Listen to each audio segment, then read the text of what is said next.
নাই নাই ইয়াততো ৰেঞ্জাৰক ধৰিবই লাগিব। गबिन्द चन्द्र बसुमतारी बिथाङा हिन्जाव लानानै खारबाय होननाय लोगो लोगो दाख्लै गोबां प्रेस मिट जादों। नैबे बिथाङाबो एफआइआर होजादोंमोन, केस जादों।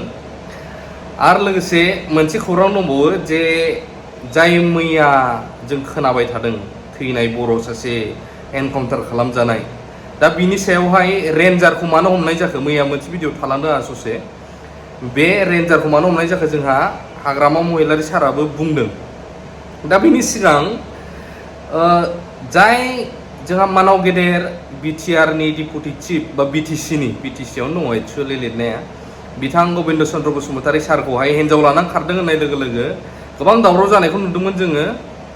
केस होलायनाय, प्रेस मिट होलायनाय नुदों। दा दिनैनि दिनाव नैबे आदा कास्टम बसुमतारी बायदिखौनो माबा करियाननि ना जापाननि होन्दोंमोनथाय, ब्लु फिल्मनि एक्टर बायदि नुयो होन्दोंमोन जोंहा बिथाङा। अब्ला बिनि सायाव मानो जेबो एक्सन लानो हायाखै? बिथाङा सोरबा सिएमनि फिसाला नामा, बा बिराद पावारफुल मानसि नामा? बिनि खारना मा जानो हाथावथाव? अन्नानै खोन्थालाय। फिल्मनि एक्टर बायदि नुयो, ब्लु मास्टार बायदि नुयो। जोंहा कास्टमखौ करियान फिल्मनि ब्लु फिल्मनि एक्टर बायदि नुयो। मोजां नायथारनांगोन होनबासो नुयो। बुजिबाय? ब्लु फिल्मनि एक्टर कास्टम, नोंखौ आङो ब्लु फिल्मनि एक्टर बायदिसो नुयो। कास्टम बाय बाय कास्टम। खुलुमबाय, आं जाबाय बडलेण्ड टाइगार अर्थात कास्टमनि कर'ना भाइरास। रायजोफोर थ' नुखाबाय नोंथांमोना बेफोरबायदियाबा केस जाया नै, बिसिबां लेथ्रा वर्ड बाहायनो हायो। आं दाख्लैबो भिडिअ होदोंमोन। अब्ला मा सानो नोंथांमोना? लोगोसे मानो थाखाय रेन्जारखौ हमनाय जाखो गावथारनायनि, आरो बिनि सायावहाय मा मा बुंफोरथाय होदों बिथां हाग्रामा महिलारि सारा, नोंथांमोना खोनासंनो हागोन। জাহাৰবাৰীৰ ঘটনাটো যোনে চৰকাৰ চলাই আছে ইহঁতে জানিব। আমি যিটো গম পাওঁ তাৰ একো দোষ নাই বুলি, নিৰ্দোষী বুলি মই জানো। অন্তত ইয়াত পেৰেংগা আৰু প্ৰমোদ বড়োহে জানিব ইয়াৰ কথাটো। মুঠতে সেইটো দুৰ্ভাগ্যজনক হৈছে এই ঘটনাটো। আমাৰ কাৰণে এইটো হ'ব নালাগিছিল।